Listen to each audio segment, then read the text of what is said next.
what we have done in the movie. From OG Baba to OG Dada in this movie. Sanjay sir के लिए एक बार जोरदार तालियां हो जाए. Thank you. Nidhi, this one's for you. Tell me, what was सबसे ज़्यादा fun and what was सबसे ज़्यादा challenging during this journey of the Raja Saab for you? So I'll start with challenging. Challenging था कि since a lot of it is VFX, a lot of it is like horror and everything, so you have to imagine a lot of things, right? सामने कुछ है नहीं, but you have to imagine that something is there, it's coming from here, it's going there.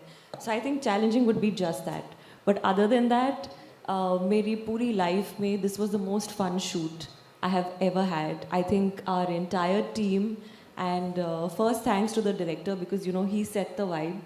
And it was the most comfortable, most fun shoot. जब भी shooting होता था, I was very happy. When we didn't have shooting, I was like, oh no, I miss our shoot. तो एक बहुत ही अच्छे से बनी हुई picture है. I think VFX is fantastic, CG is fantastic. There are elements like the monster and everything. So this film is amazing for kids, for everyone, for families. And I really hope that people enjoy it because it really is a multi-genre film, right, sir? And like sir said, we have the biggest set, which was like our second home. It was like a huge horror house. I think some of you all have also come there. Yes. Yeah, so that was a beautiful set. That was like our home. So yeah, more fun than challenging. Well, yeah. absolutely.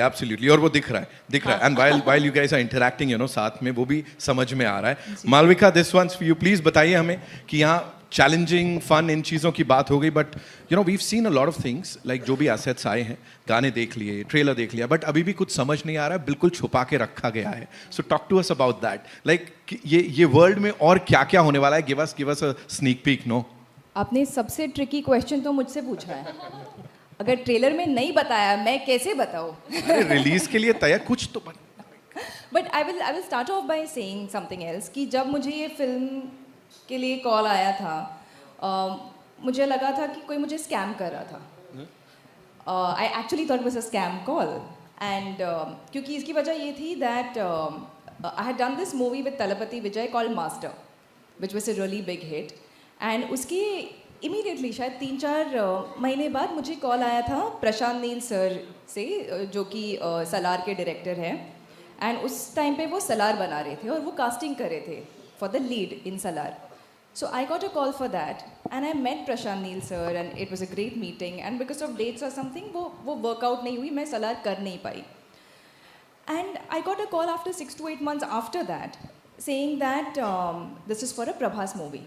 And I'm like, अरे 2 फिल्में बन रही है, one is Kalki जिसमें Deepika is there and one is Salar जो कि you know शुरू हो गई है. And I googled and I couldn't find any other movie. तो मुझे लगा पक्का someone's pranking me, someone knew कि मैं सलार करने वाली थी, so some friend of mine has decided to you know pull my leg. And then they called me to Hyderabad. I'm like अभी कोई prank को इतना तो stretch करेगा नहीं, it can't be like at some point they have to face me, right?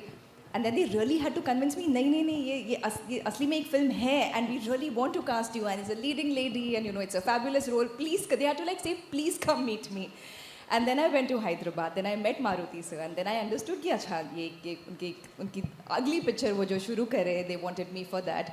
So it feels like destiny to make my Telugu debut with Prabhas sir after missing out on Salar.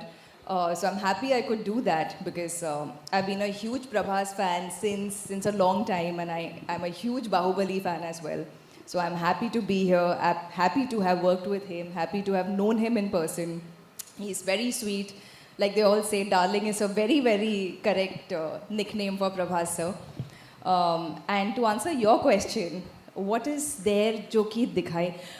बहुत सारे so it's like a mad world और ऐसी चीज़ें हो रही है जो कि आप सोच नहीं सकते. आप expect the unexpected ऐसा आप कह सकते हो क्योंकि हर मोड पे क्या आने वाला है पता नहीं. And it's a mixed bag of emotions. There's comedy and then suddenly there's like one horror element that's coming at you. So it's a thrill ride for almost like 2.5 to 3 hours. So I would say it's a theatrical experience. Maruti sir has tried to create a fantastic atmosphere, a very, very electric atmosphere for the viewers. So please जाके देखिएगा and please do experience it with your families. Thank you so much. And as you said किस मोड़ पे क्या आ जाए वो नहीं पता लगेगा एटलीस्ट अभी के लिए ऑडियंसेस को, लेकिन डायरेक्टर और प्रोड्यूसर बड़े क्लियर थे, उनको पता है वो क्या दिखाने वाले हैं, बिकॉज जब जब उनकी हमने बातें सुनी है, you know the interactions, the interviews, we loved it and पता है कि वो बहुत क्लियर हैं हमें ऑडियंसेस को क्या देना है। Riddhi, this one's for you, जब आपको कास्ट किया गया इसके लिए, how was it for you and sets पे क्या क्या होता था? मैंने सुना है खाना वगैरह प्रभास सर के सेट्स पे बहुत आता है एंड हाँ जी। है ना, थोड़ा सा वो बताइए हमें। सो मेरी कहानी थोड़ी मालविका जैसी है। जब मुझे पहली बार फ़ोन आया था एसकेएन सर का, मुझे तो डेफिनेटली लगा स्कैम है क्योंकि मैंने राधे श्याम में भी काम किया है और उन्होंने कहा कि हम प्रभास सर के ऑपोजिट आपको एज ए हीरोइन कास्ट करना चाहते हैं, और मैंने कहा ओके ओके। तो ही इज़ लाइक कि हम जेन्युइनली आपको कास्ट करना चाहते हैं। मैंने कहा हाँ, और मेरा बाप अमिताभ बच्चन है, like because you know that's what you think. And then when then SKN sir sent me all the links, then I was like okay. Then my then manager was like, Riddhi, you have to call them back. And then I was like oh no. So then I called him back and I was like हाँ sir, आप क्या कह रहे थे? And then फिर Maruti sir और SKN sir Mumbai आए, तब मुझे नरेशन मिला उस फिल्म का। फिर उसके बाद हमने लुक टेस्ट किए, बहुत सारे फ़ोटोशूट्स किए, ऑडिशंस किए, बैक टू बैक हमने बहुत सारे सीन्स परफॉर्म किए। मैंने तेलुगु सीखी वहाँ जाकर अच्छे से, एंड इस बार मैंने खुद की डबिंग की है तेलुगु में पहली बार, तो I am quite excited about that. And तो ये था मेरा कास्टिंग का प्रोसेस। उसके बाद जो खाने की बात आप कर रहे हैं, खाना तो मतलब आप अगर प्रभास सर के सेट पे जा रहे हो तो बी रेडी कि अपना योगा मैट कुछ लेके जाओ, बिकॉज वज़न आपका बढ़ने वाला है।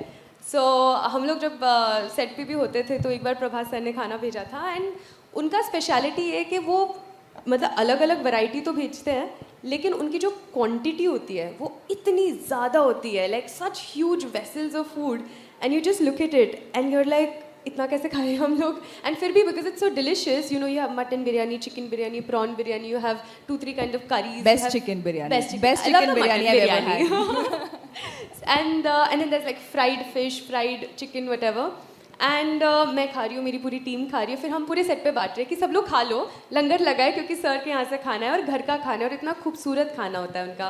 तो मुझे बहुत होमली फील हुआ, because one of the best things I find about the Telugu film industry is the respect, as Boman sir said, you know, the adoration that they give you, they make you feel like a family. बहुत familiar लोग हैं, बहुत आपको अपने जैसा feel कराते हैं, and सबसे बढ़िया बात जो हमें एक you know फैमिली की तरह फील कराती है वो है खाना। और वहाँ के सेट का खाना, विश्वा सर के प्रोडक्शन के सेट का खाना, आई थिंक मैंने कोई होटल में इतना बढ़िया खाना नहीं खाया होगा। तो हमारे जो टिफ़िन आते थे हम उसी से खाते थे।